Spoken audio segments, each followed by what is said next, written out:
الشيخ محمد بيقول لك ايه؟ الجيش اعتدى على ايه؟ على الحاكم الشرعي زي عبد الستار فتح الله.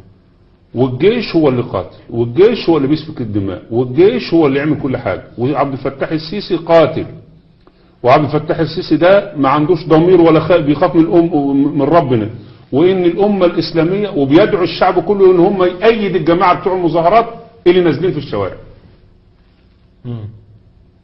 طب ليه يا شيخ محمد؟ خلي بالك كل المشايخ اللي تحت اللي انت شايف اسمائهم دول مالهمش عدد، ده كلهم الراجل بتاعهم مين؟ محمد حسان في القنوات الفضائية زي ما قلت لك، مثل الفتوة الحرافيش. محمد الفتوة وتحت منه ايه؟ الحرافيش كله. ما هوش حد من الحرافيش يعرف يتكلم الا لما الفتوة يأذن له. الكلام ده اختفى دلوقتي في الظاهر لان قناة الرحمة مقفولة، بس هي دلوقتي فاتحة بطريقتها هي مش هتتكلم، لكن في الباطن من الخلف نفس المنطق في تحريض يعني. ونفس الوضع اللي ورا البلاوي دي كلها اللي بتحصل في مصر الفتوة والحرافيش.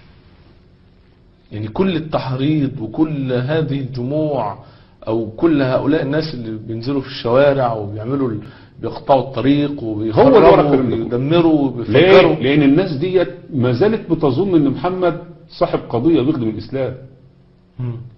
ما فهموش اللي احنا فهمناه من بدري وتحاربنا عليه، ده بيتاجر بالدين تجارة بمعنى الكلمة. يعني انا بقول لك الشيخ محمد انا فاهمه كويس وعارف ألاعبه كويس جدا جدا.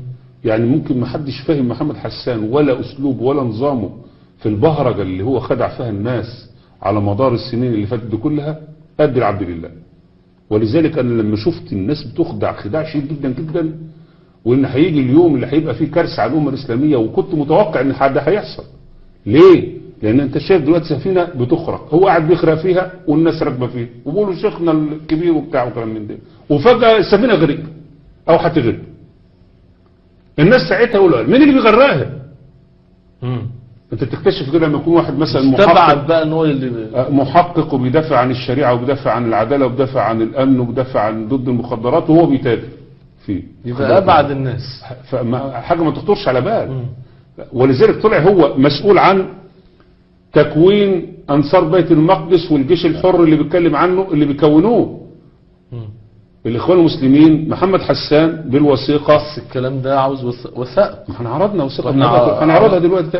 خد بالك ازاي معاملته مع القذافي ونفاقه للحكام اشد من اللي عمله الزغبي.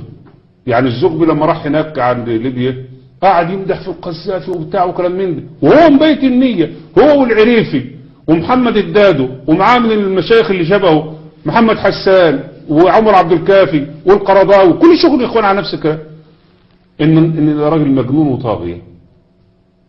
يعني انت بتتكلم قدام الناس وقاعد بتمدح في الراجل، يعني في ظاهر وباطن في المعامله. هو زي هو الظاهر قدام الناس شيء من ورا شيء تاني، ولذلك لسه هيبان على حقيقته.